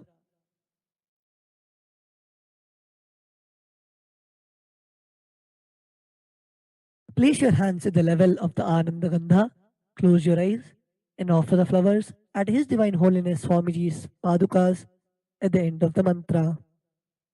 Om हृत्पद्ममासनं दद्यात् सहस्रारच्युतामृतैः पाद्यं शरणयोर्दद्यात् मनस्तु अर्घ्यं निवेदयेत् तेन अमृतेन आचमनीयं स्नानीयं तेन च स्मृतम् आकाशतत्त्वं वस्त्रं स्यात् गन्धः स्यात् गन्धतत्त्वकम् चित्तं प्रकल्पयेत् पुष्पं धूपं प्राणान् प्रकल्पयेत् तेजस्तत्त्वं च दीपार्थं नैवेद्यं स्यात् सुधाम्बुधिः अनाहतध्वनिर्घण्टा वायुतत्त्वं च चामरं सहस्रारं भवेत् क्षत्रं शब्दतत्त्वं च गीतकं नृत्यमिन्द्रियकर्माणि चाञ्चल्यं मनसस्तथा सुमेकलां पद्ममालां पुष्पं नानाविधं तथा अमायाद्यैर्भावपुष्पैः अर्चयेत् भावगोचरम् अमायम् अनहङ्कारम् अरागम् अमदं तथा अमोहकम् अदम्भं च अद्वेषाक्षोभको तथा अमात्सर्यम् अलोभं च दशपुष्पं विदुर्बुधाः अहिंसा परमं पुष्पं पुष्पमिन्द्रियनिग्रहः दया पुष्पं क्षमा पुष्पं ज्ञानपुष्पं च पञ्चमम् इति पञ्चदशैर्भावपुष्पैः सम्पूजयेत् भगवन्तं Shri Nityananda Paramashivam. The first offering is Padyam, the offering of water for Swamiji. Now please take the Uddharani of water in your hands and offer it at His Divine Holiness Swamiji's Padukas along with the mantra. Om Hreem Etat Padyam Sarvadevadevi Swarupaya Bhagavate Shri Nityananda Paramashivaya Namaha. The next offering is Arghya. Now please take the conch in your hands and offer the Arghya at His Divine Holiness Swamiji's Padukas along with the mantra. Om Hreem Esho Arghyaha Sarvadeva Devi Swarupaya Bhagavate Shri Nityananda Paramashivaya Swaha. The next offering is Achamaniyam. Now please take an Uddharani of water in your hands and offer it at His Divine Holiness Swamiji's Padukas at the end of the mantra. Om Hreem Idam Achamaniyodakam Sarvadeva Devi Swarupaya Bhagavate Shri Nityananda Paramashivaya Swadha. The next offering is Snaniyam. Now please take an Uddharani of water in your hands and offer it at His Divine Holiness Swamiji's Padukas along with the mantra, and please ring the bell as you do so. The bell should be kept above your heart center. Om Hreem Idam Snaniyodakam Sarvadeva Devi Swarupaya Bhagavate Shri Nityananda Paramashivaya Nivedayami. The next offering is Vastram. Now please take the offering of clothes in your hands and offer it at His Divine Holiness Swamiji's Padukas along with the mantra. Om Hreem Idam Vastrottariyam Sarvadeva Devi Swarupaya Bhagavate Shri Nityananda Paramashivaya Nivedayami. The next offering is Gandha. Now please take the sandalwood paste in your hands and offer it at His Divine Holiness Swamiji's Padukas along with the mantra. Om Hreem Esha Gandha Sarvadeva Devi Swarupaya Bhagavate Shri Nityananda Paramashivaya Namaha. The next offering is Pushpam. Now please take some flowers smeared with sandalwood paste in your hands and offer the flowers at His Divine Holiness Swamiji's Padukas along with the mantra. Om Hreem Idam Etani Sachandana Pushpani Sarvadeva Devi Swarupaya Bhagavate Shri Nityananda Paramashivaya Vaushate. The next is the offering of the Bilva Patram. Now please take the Bilva leaf smeared with sandalwood paste in your hands and offer it at His Divine Holiness Swamiji's Padukas along with the mantra.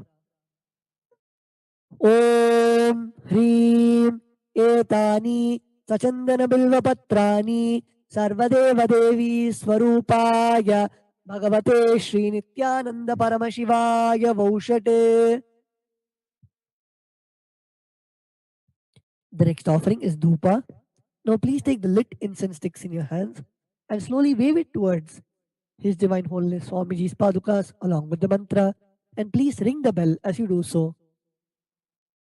Om Hreem Esha Dhupaha Sarvadeva Devi Swarupaya Bhagavate Shri Nithyananda Paramashivaya Namaha.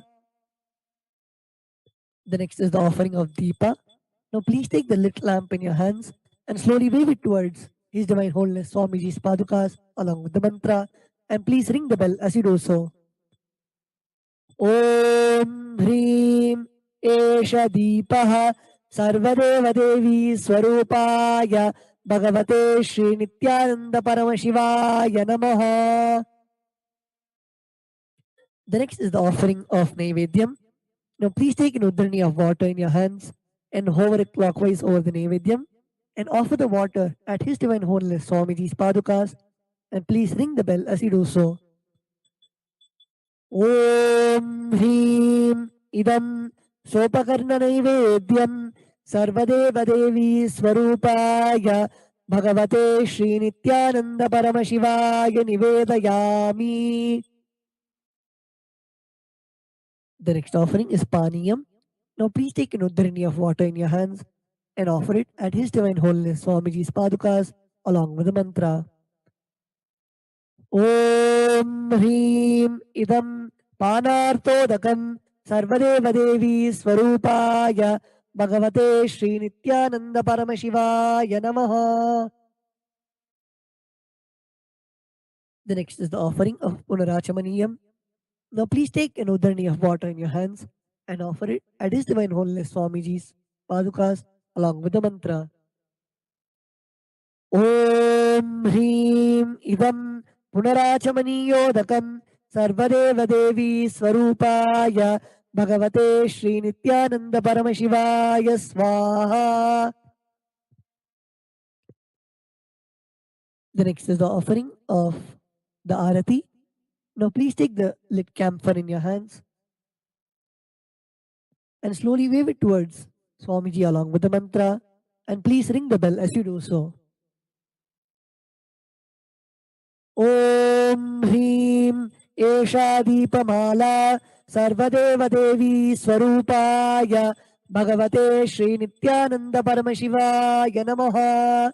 Karpura Gauram Karunavataram Samsarasaram Bhujagendraharam Sada Vasantam Hridayaravinде Bhavam Bhavani Sahitam Namami. Bhavam Bhavani Sahitam Namami. Bhavam Bhavani Sahitam Namami. Aratrikam Samarpayami Bhagavat Shri Nithyananda Paramashiva Charana Kamalebhyo Namaha. The next is the offering of Pushpanjali. Now please take a few flowers in your hands and close your eyes till the end of the mantra and offer the flowers at His Divine Holiness Swamiji's Padukas at the end of the mantra.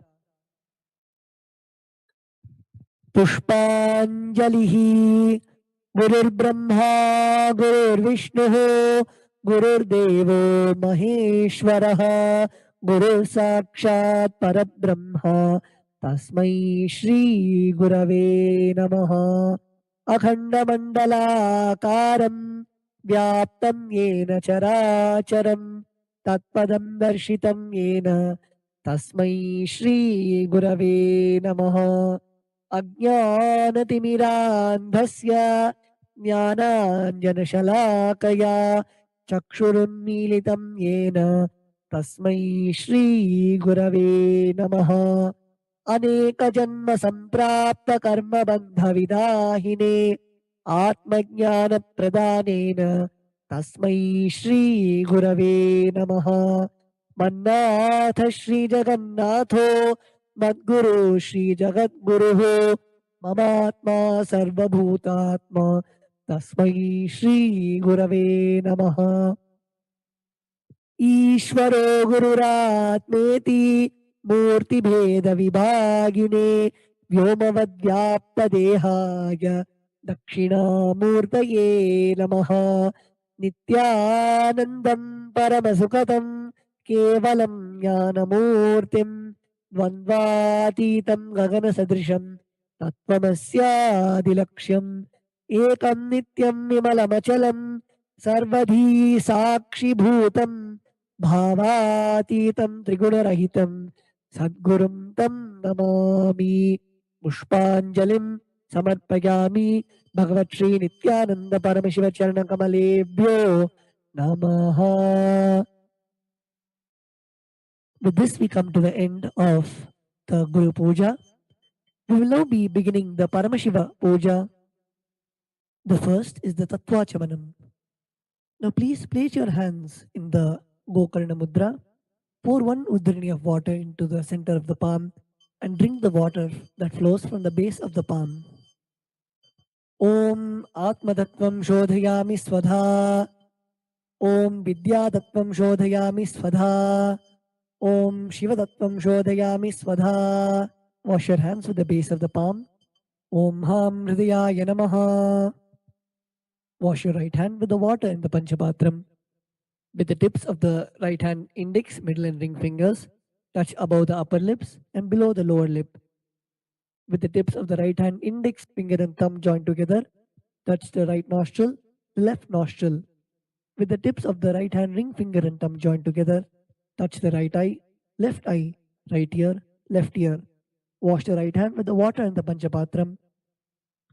With the base of the right hand thumb and little finger, touch the navel, right chest, left chest.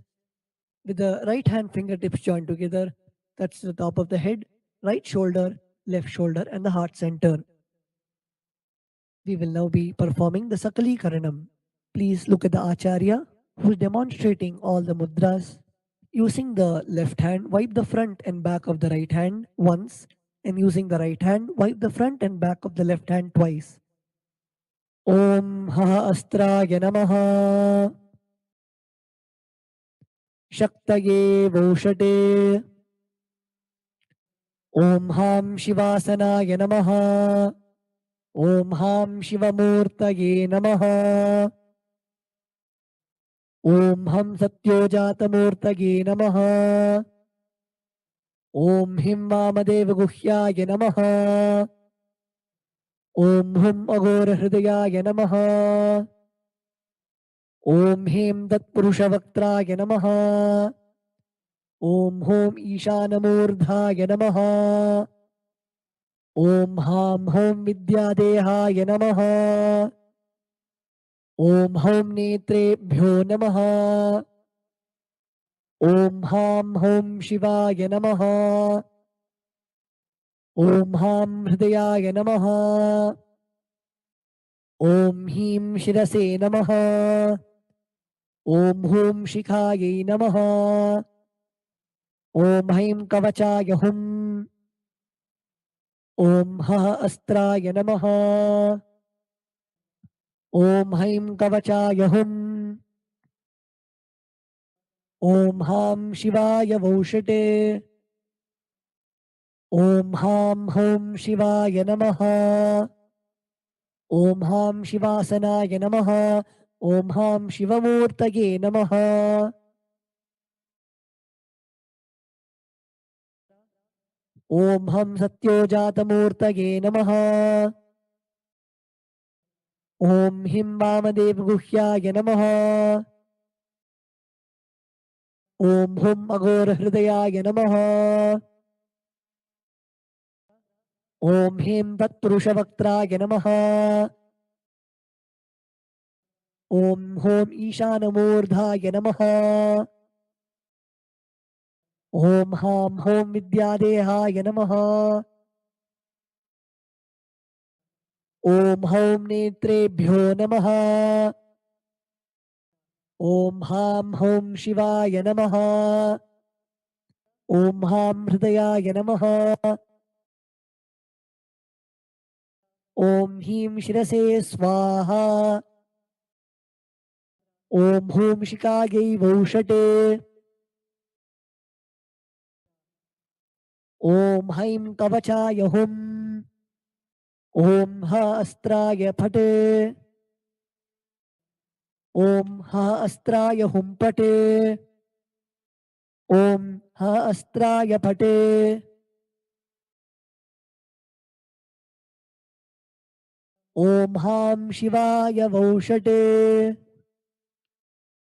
Om Om Om Om Om Om Om. Om Ha Astraya Phate. Om Haim Kavachaya Hum.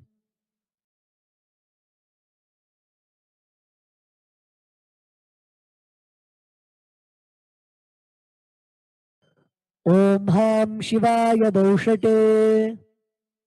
Om Ham Shivasanaya Namaha.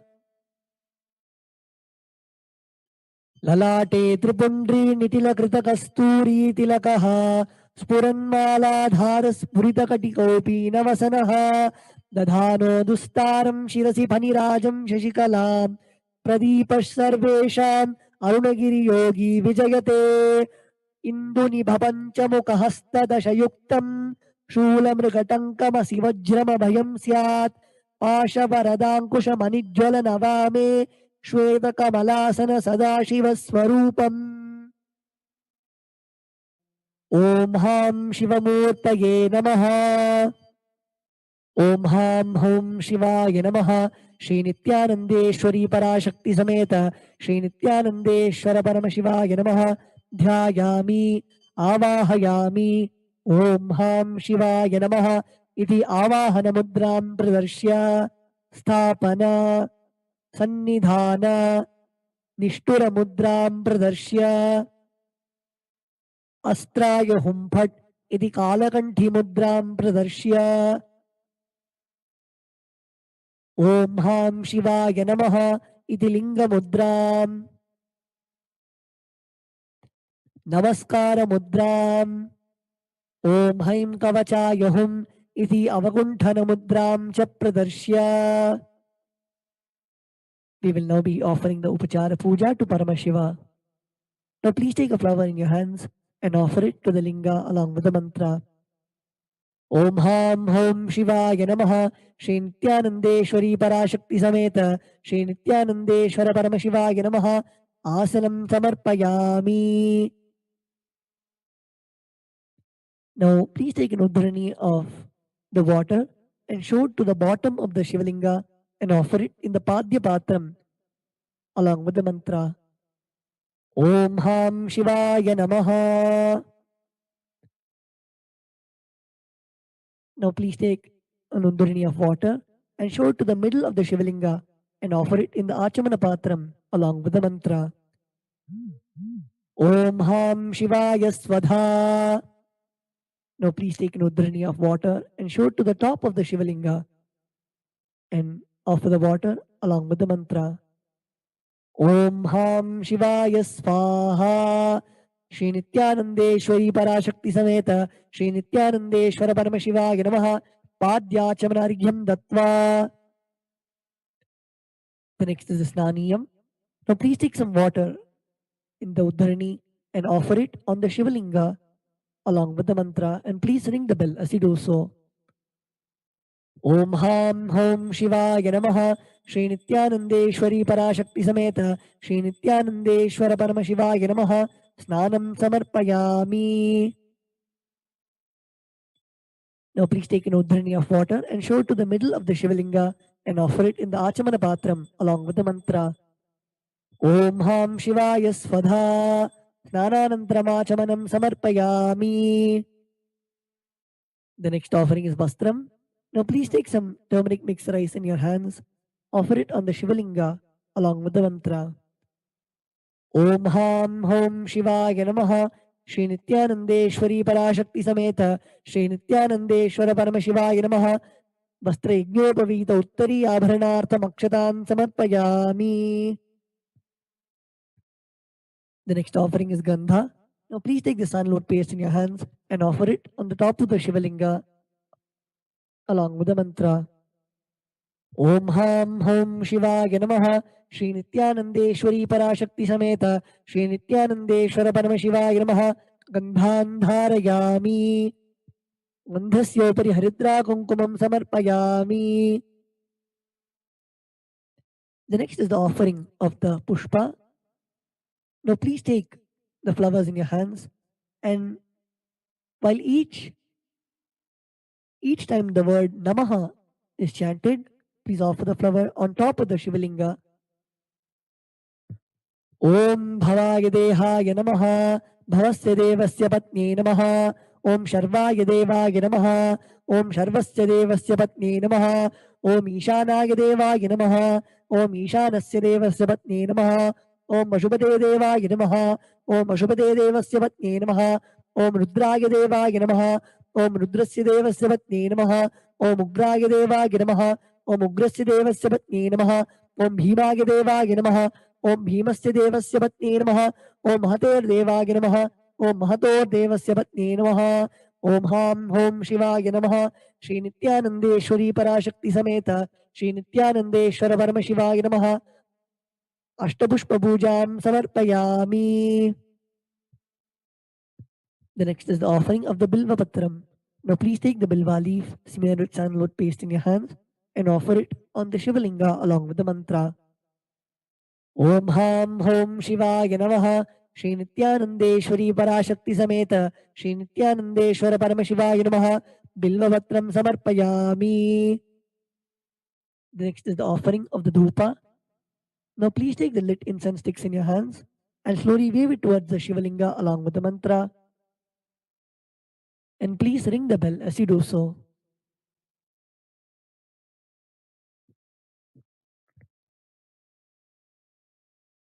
Sprinkle the Samanyargya, the water from the Panchapatram, onto the bell. Om Hastraya Namaha. Now sprinkle the water onto the Dhupa stand, chanting the mantra Om Hastraya Phate. Now offer the flower on the incense sticks, chanting the mantra Om Ham Hridayaya Namaha.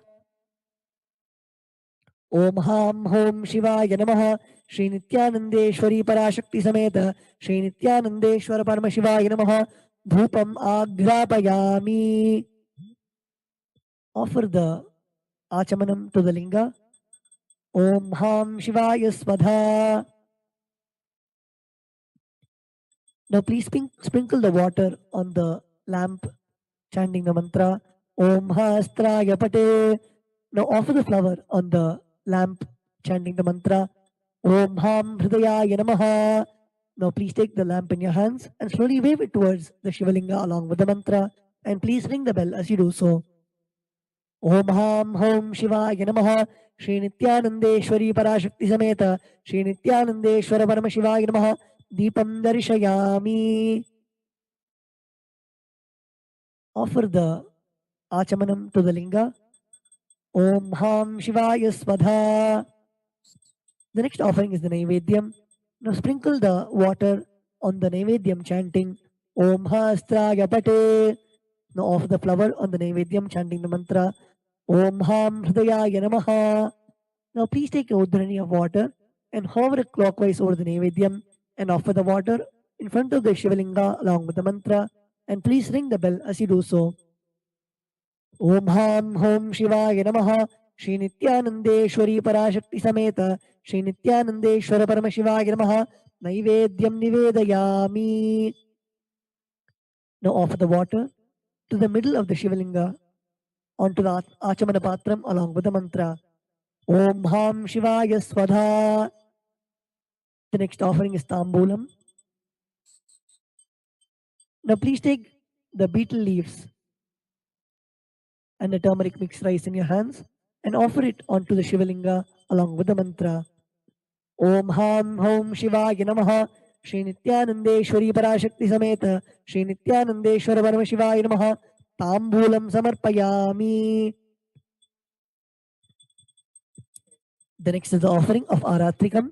Now please light the camphor and sprinkle the water on the Arati plate chanting the mantra Om Hastraya Pate. Now off the flower on the Arati plate chanting the mantra Om Ham Hridayaya Namaha. Now please take the Arati plate in your hands and wave it towards the Shivalinga along with the mantra, and please ring the bell as you do so. Om Ham Hom Shivaya Namaha. Shri Nithyanandeshwari Parashakti Sameta Shri Nithyanandeshwara Paramashivaya Namaha. Karpura Neerajanam Sandarishayami. Now please take a flower and hover it clockwise over the Karpura Arati and offer it onto the Shivalinga along with the mantra Om Ham Shivaya Svadha. The next offering is Pushpanjali. Now please take a durva grass, some flowers and akshata, the turmeric mixed rice in your hands, and place your hands in the Atmanjali Mudra and offer it on top of the linga at the end of the mantra. Om Ham Hom Shivaya Namaha. Shri Nithyanandeshwari Parashakti Sameta Shri Nithyanandeshwara Paramashivaya Namaha. Pushpanjalim Samarpayami. The next offering is the Mula Mantra Japam. The chanting of the Mula Mantra. Please close your eyes.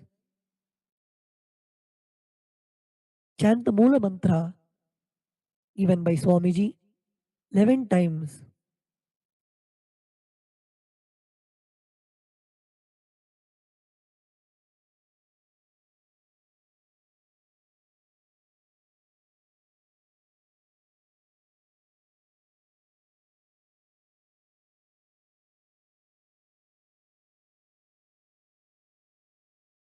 Now we'll be offering the japa that we have chanted. Please take a flower, the durva grass and the akshata in your right hand. Om Ham Hridayaya Namaha. Om Hem Kavachaya Hum. Om Hastraya Pate. Now please pour some water in your right hand and keep your hands in the Udbhava Mudra as demonstrated by the Acharya.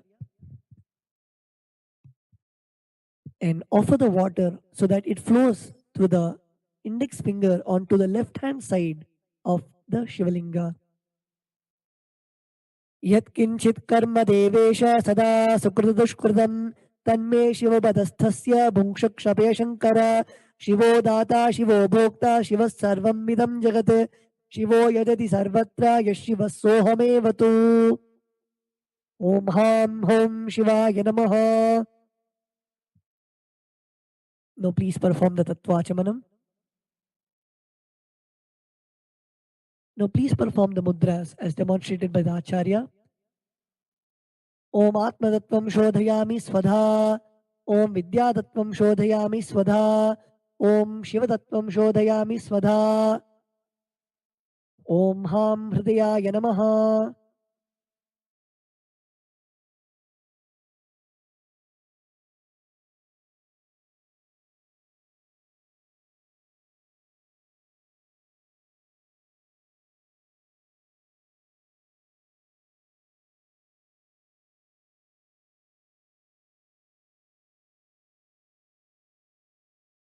We will now be chanting the Purna Mantra. Please place your hands in the Atmanjali Mudra and close your eyes. Om Purnamadah Purnamidam Purnat Purnamudachyate Purnasya Purnamataya Purnameva Vashishyate. Om Shanti Shanti Shanti. Hari Om Tatsat. Sarvam Bhagavat Shri Nithyananda Paramashiva Padukarpanamastu. Om Nithyanandam.